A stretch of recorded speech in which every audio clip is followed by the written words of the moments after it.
Le programme Kin Espoir, initié par le président de la République, Félix-Antoine Tshisekedi Tshilombo, est en train de se matérialiser à Kinshasa, la capitale de la République. Voilà ce qui justifie le lancement des travaux de réhabilitation et modernisation de l'avenue Inga, croisement Lubumbashi, dans la commune de Bandalungwa, le samedi 21 octobre 2023, par le ministre d'État en charge des ITPR, Alexis Guizaro, à côté du directeur général de l'Office Ivoirie et drainage, OVD en sigle, Victor Toumba Tchikela, le numéro 1 des ITPR, donne la quintessence de cette cérémonie.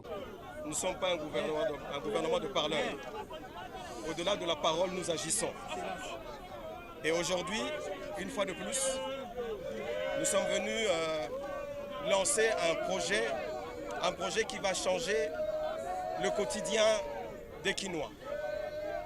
Vous l'avez précisé, ce matin, nous étions dans le district de la Funa, plus précisément la commune de Bandalungwa. Maintenant, nous sommes ici dans le district de la Tchangou, plus précisément sur le boulevard Kimbuta. Qu'est-ce que nous sommes venus faire? Nous sommes venus lancer le projet qu'on appelle Kin Espoir. Nous pensons et nous sommes convaincus qu'il y a de quoi espérer avec le gouvernement des Warriors dans la vision de son Excellence M. Félix-Antoine Tshisekedi, président de la République, qui nous a donné comme tâche de pouvoir combattre tout ce qui est embouteillage. Et vous savez que l'une des principales causes des embouteillages, c'est d'abord l'état des routes. Il faut réhabiliter, il faut rénover les routes. Et c'est ça l'objectif de ce programme, de ce projet qu'on appelle Kin Espoir.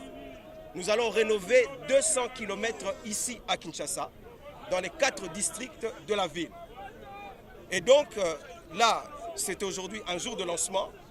Et je voudrais que les Kinois puissent voir le type d'équipement que nous avons apporté pour pouvoir réaliser ce type de travaux. Ici derrière moi, vous avez ce qu'on appelle un pluvimixeur. Il s'agit d'un équipement très moderne qui est utilisé vraiment dans toutes les grandes capitales de ce monde pour pouvoir gagner en termes de coût et en termes de temps dans les travaux, mais aussi en termes de qualité. Et c'est ce qui va être utilisé ici pour pouvoir rénover cette artère qu'on appelle le boulevard de Kimbuta. Nous avons, pour commencer, la première phase, ça sera de 50 km, qui comprend beaucoup d'avenues. Ici, par exemple, si je prends l'exemple de la commune de Njili, nous avons le boulevard Kimbuta, nous ferons ensuite l'avenue Mobutu, et l'avenue, il y a aussi la boucle Kimbetele et l'avenue Pendele. Pendele, exactement. 4 avenues importantes dans cette commune qui vont permettre de désenclaver et rendre un peu plus fluide la circulation dans cette partie de la ville. Ceux qui sont passés par ici il y a encore quelques semaines, Madame la députée le disait tout à l'heure, que c'était dans un état piteux. Mais grâce aux travaux que nous sommes en train de réaliser, voilà, nous sommes convaincus que nous allons changer véritablement les conditions de vie de la population.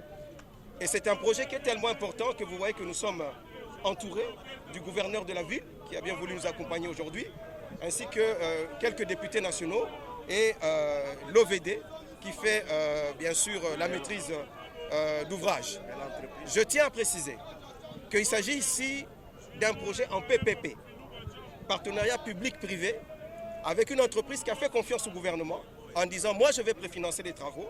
Mais comme le gouvernement respecte ses engagements, je suis convaincu qu'ils vont pouvoir honorer leurs engagements en payant plus tard. Donc ce sont des travaux qui se font pour le moment sans que le Trésor public ait mis un seul dollar. Mais nous allons bien sûr payer tout ce qui sera fait ici. Et l'entreprise, c'est l'entreprise Moderne Construction qui est là.